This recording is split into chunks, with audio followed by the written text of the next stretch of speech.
Good morning. Welcome to Morning Special. 여러분 안녕하세요. 9월 16일 월요일 최수진의 Morning Special입니다.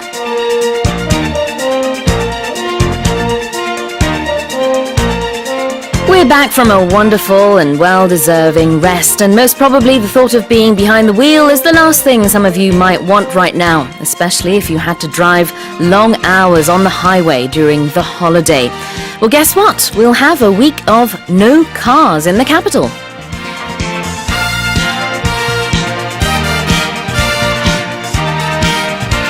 네, 추석 연휴, 장시간 운전으로 고생하신 분들 참 많으실 텐데요. 서울시는 오늘부터 일주일 동안 서울 차 없는 주간을 운영한다고 합니다. 차를 타지 못하는 것은 아니고요. 대중교통을 이용하자는 취지입니다. 이 기간 동안에 서울시 소속 직원과 산하기관의 가급적 대중교통을 이용하라고 권고했다고 하는데요. 일요일인 22일은 차 없는 날로 지정해서 세종대로와 덕수궁길 일대 차량을 통제하고 시민 거북이 마라톤 등 다양한 행사가 열린다고 합니다. 차를 잠그면 녹색 도시가 보인다는 슬로건으로 진행되는데요. 1997년 프랑스 항구 도시 라로셸에서 처음 시작한 차 없는 날은 현재 47개국 2천여 도시가 참여하고 있다고 하네요.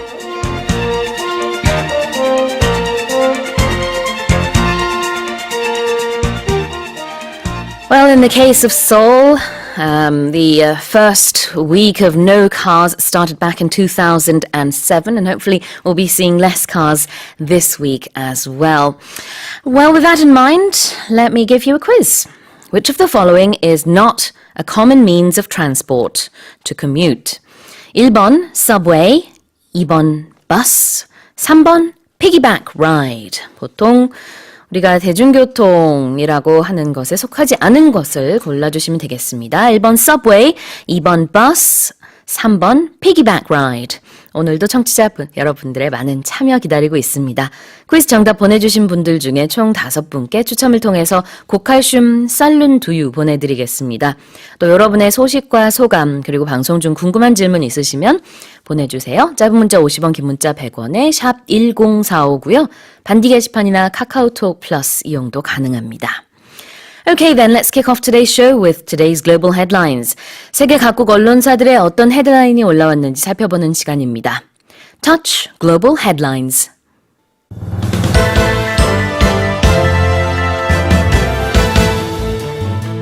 Yemen's Houthi rebels launched drone attacks on 2 oil facilities in Saudi Arabia on Saturday, bringing them to a halt. 예멘 반군의 드론 공격을 받은 사우디아라비아 석유시설 2곳의 가동이 중단됐습니다. Iran has dismissed U.S. accusations that it was responsible for a series of explosive drone attacks on oil facilities in Saudi Arabia. 이란 정부는 이란이 사우디 석유시설 공격의 배후라는 미국의 주장을 부인했습니다. The Indian Army has released a video that showed Pakistani military personnel retrieving the bodies of 2 of its soldiers under the cover of a white flag. 파키스탄 군인들이 백기를 든 채 동료들의 시신을 수습하는 모습이 담긴 동영상을 인도군이 공개했습니다. Germany's ruling coalition has reportedly agreed to spend at least 40 billion euros by 2030 to combat climate change. 독일 정부가 2023년까지 기후변화 대응에 최소 400억 유로를 투입할 계획이라고 밝혔습니다. Koreans' tax burden is expected to reach nearly 7.5 million won per person next year. 국민 1인당 부담하는 세금이 내년이면 750만 원에 육박할 것이라는 추산이 나왔습니다.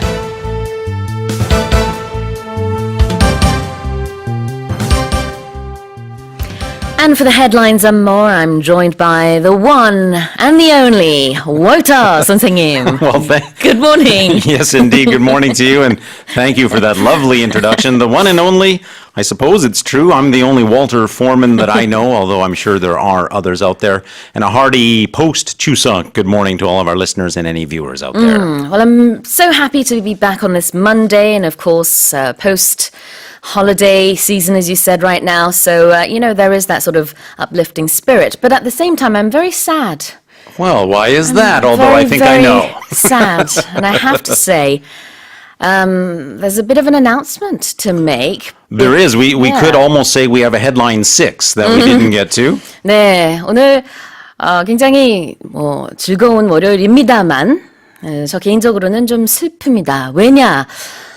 이번 주가요, 여러분, 월터 선생님의 마지막 주라는 소식이 들려오는데 사실입니까? It is true, yes indeed. That could be the headline 6. Walter Foreman is heading back to Canada. 어떻게 된 거예요, 선생님? Well, it's something I never thought I'd be saying after more than 20 years here in the country, but an opportunity presented itself that I felt I had to take. It was something of a new challenge, a new opportunity, a new direction, and so I thought, well, after 21 years, it is probably time.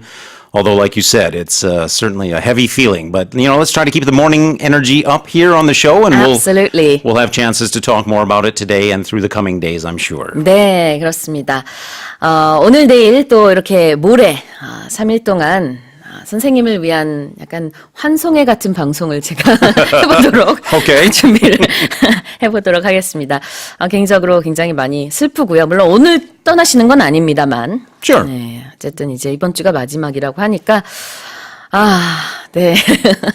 그렇습니다. 어쨌거나 모닝 에너지를 Yep. 기를 받아서 힘차게 시작을 해보도록 하겠습니다. The show must go on, as they say. 네, 네. 수요일까지 선생님이 방송을 하실 겁니다. 여러분의 사연과 인사 많이 받도록 하겠습니다. Okay, well, with that said, if you'd like to listen to our headlines again, you can do so by going to our website. 여러분이 조금 전에 들으신 헤드라인은요, 모닝 스페셜 홈페이지 헤드라인 다시 듣기에서 무료로 다시 들으실 수 있습니다. 많은 이용 바랍니다. Let's go over the headlines. Headline number 1. Yemen's Houthi rebels launched drone attacks on 2 oil facilities in Saudi Arabia on Saturday, bringing them to a halt. 예멘 반군의 드론 공격을 받은 사우디아라비아 석유시설 2곳의 가동이 중단됐습니다. So we have reported on several similar such attacks over in that part of the world over the few past weeks and months. However, this is said to be one of the largest scale attacks, both in the attack itself and in the impact of the attack. It was said that some 10 drones were launched on this oil processing facility there in the Middle East, as well as the impact of the attack was said to lead to the interruption of an estimated 5.7 million barrels of crude oil supply. So again, very large attack with a very large impact. Thankfully, however, no injuries reported. Right, absolutely. And as you just mentioned there, these attacks were made by drones. And so who's behind it? That is the big question. Of course, looking at the whole area geographically, Saudi Arabia was hit on the eastern side. It's slightly closer to Iraq than it is to Yemen, although the drone is said to be a Yemenis drone, and there's conflicting reports as to who was responsible. But as you said, from our perspective, from someone who's not in any of those countries that we just mentioned there, it is something of concern because that's going to affect oil prices. Right. I think as of now, it has not yet affected them, but very likely that will be the case. Many officials have even gone on record as saying that absolutely this will affect oil prices. Again, the number in barrels was 5.7 million barrels of oil. To put that into perspective, that's said to be about 5% of the global daily supply of oil. So that's a significant number, likely will have an impact on oil prices. In terms of the responsibility, yes, you're right, there are conflicting reports of who is exactly responsible for that. However, the Iranian-backed Houthis, who do hold Yemen's capital, have officially taken responsibility for the attacks in a address that was aired there, saying that they did launch the attack of some 10 drones. 네, 그렇습니다. 이번 공격으로 인해서 전 세계 원유 공급량의 5% 정도가 타격을 입었다고 합니다.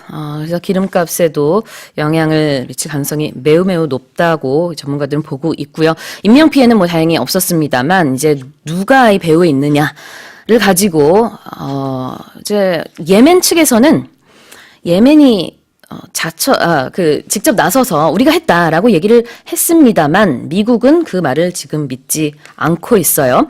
The United States believes that although Yemen has claimed responsibility, Yemen is actually not responsible for this attack, and that actually takes us to headline number 2. Indeed, it does. That is the case. There has been some discussion of who's responsible, and we'll look more at that in headline 2.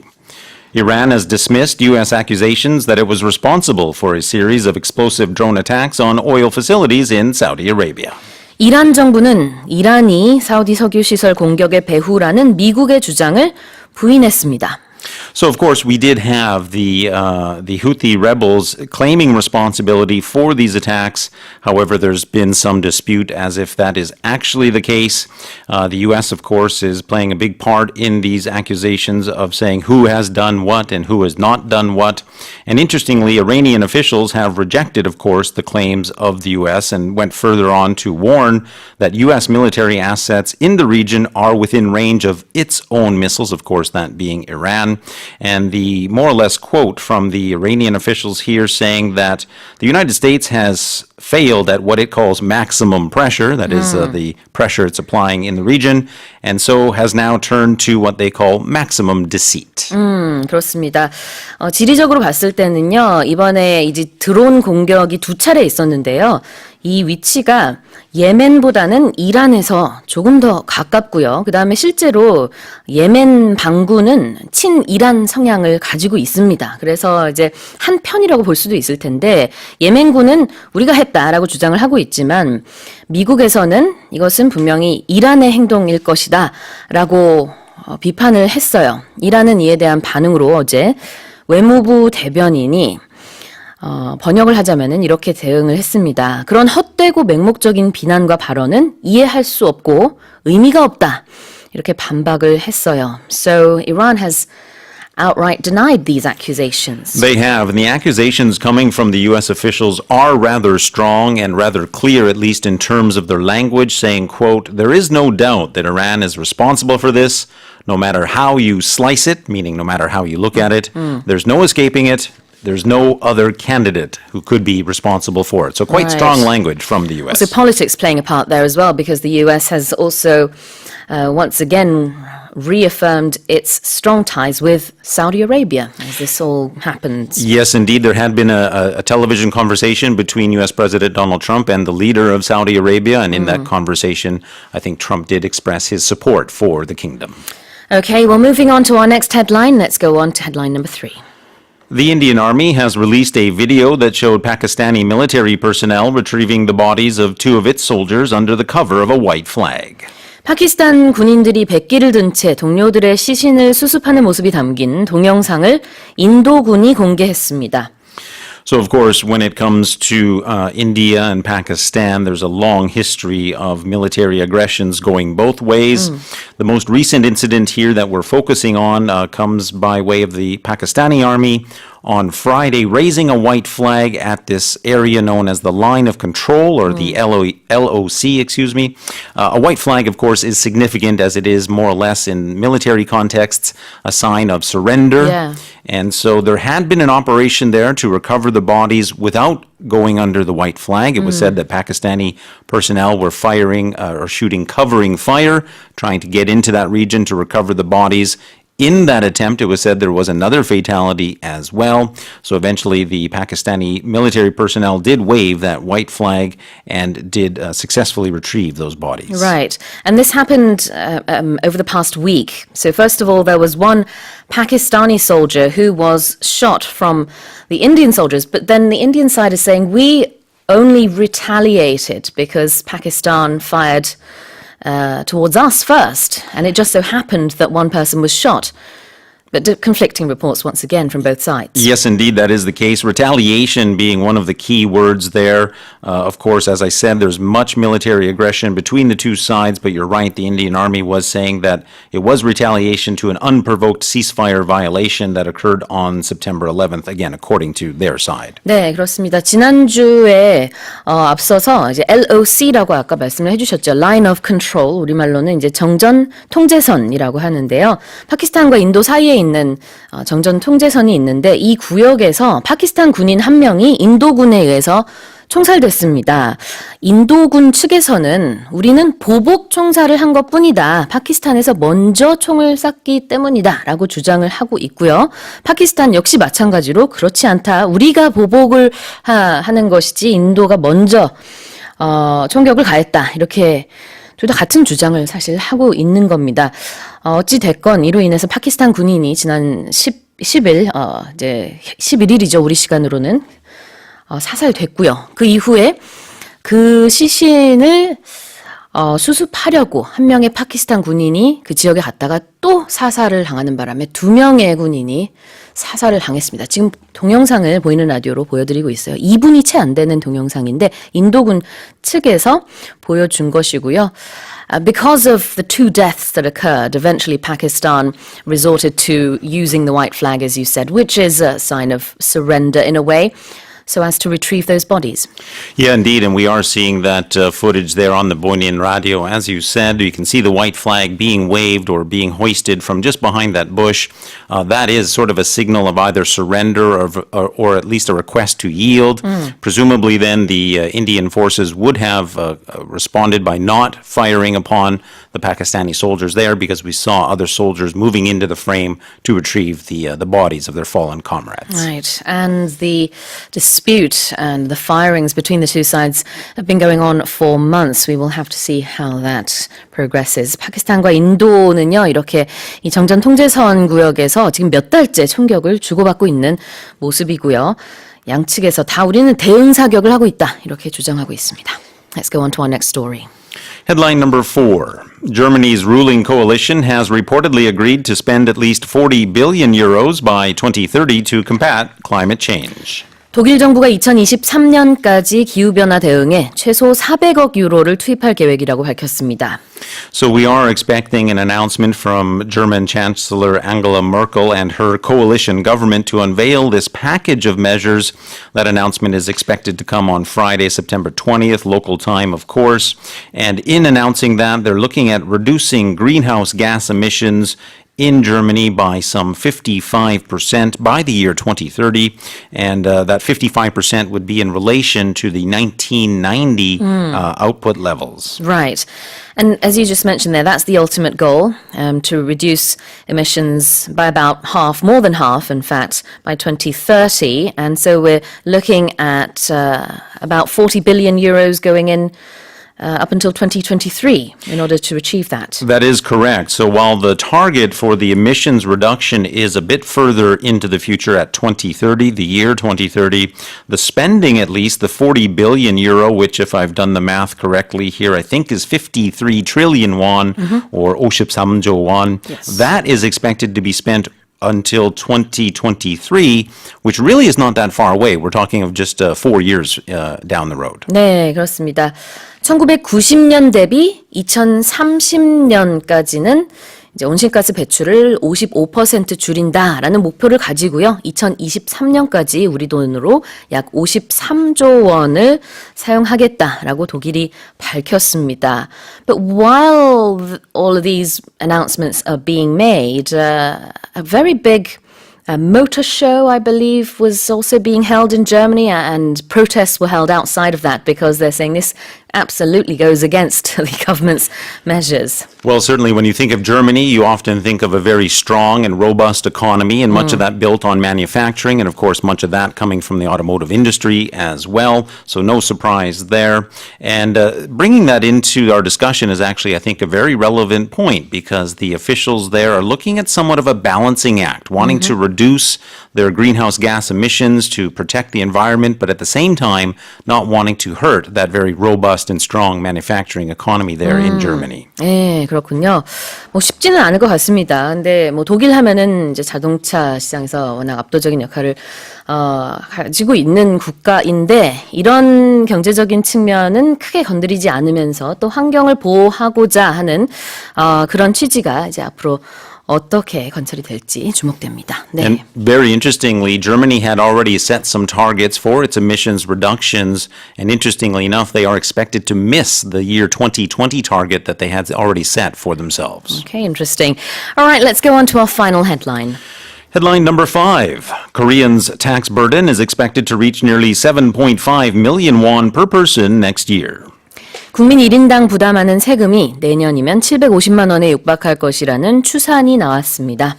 So to try to put that number into perspective, 7.5 million won per person, that is literally per person. It's not per taxpayer. So it is just taking the total amount of tax expenditures and dividing it by the population of Korea, Right. Which in these calculations, the number used for that population was 51.8 million people, bringing the number to 7.5 million won per person, and that is a slight increase over the current tax burden, which is at about 7.4 million won per person this year.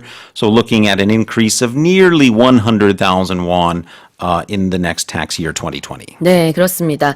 일단은 이 1인당 세 부담이라는 용어는요, 국세와 지방세 수입을 추계 인구수로 단순히 나눈 겁니다. 그러니까 지금 같은 경우에는 이제 국세 수입 290조 원, 지방세 수입 96조 원 이걸 합쳐놓고요. 그 다음에는 추계 인구인 5,170만 명 정도로 나누면은요. 그때는 1인당 세 부담이 한 750만 원인데 기존에 추산했던 것보다 한 9만 원에서 10만 원 정도 더 나온 것으로 이번 세 부담 액이 이렇게 추산이 됐습니다. 근데 이제 단순히 나눴기 때문에 선생님 지금 텍스페이어가 아니라 그냥 정말 1인당이라고 말씀을 하셨잖아요. Does that mean this accounts for every single person, even babies? That's correct. Yes, indeed. The elderly? The elderly, babies, and I think also looking at the number, the non-Korean population as well, because Okay. that number of 51.8 million population, I think would include the some 2.3 million registered foreigners in the country as well.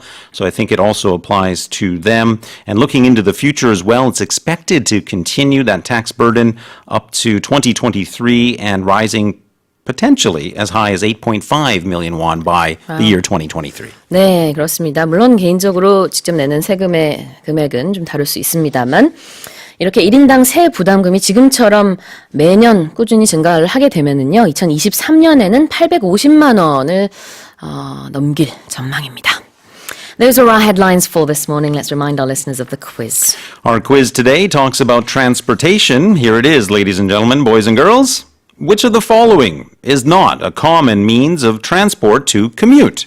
Would that be number one, subway? Perhaps many of our listeners are on the subway now. Would it be number two, the bus? Perhaps many of our listeners are on the bus right now. Or would it be number three, a piggyback ride? And maybe there's one listener who's getting a piggyback ride right now, but I'm suspect. Exactly. 네, 짧은 문자 50원, 긴 문자 100원에 샵 1045로 정답 보내주세요. 단디 게시판이나 카카오톡 플러스 이용도 가능합니다. 추첨을 통해서 총 5분께 고칼슘 쌀룬 두유 보내드릴 거고요. 노래 듣고 와서 여러분의 사연 그리고 뉴스 포커스 살펴보겠습니다. This is Olivia Newton-John. Have you never been mellow?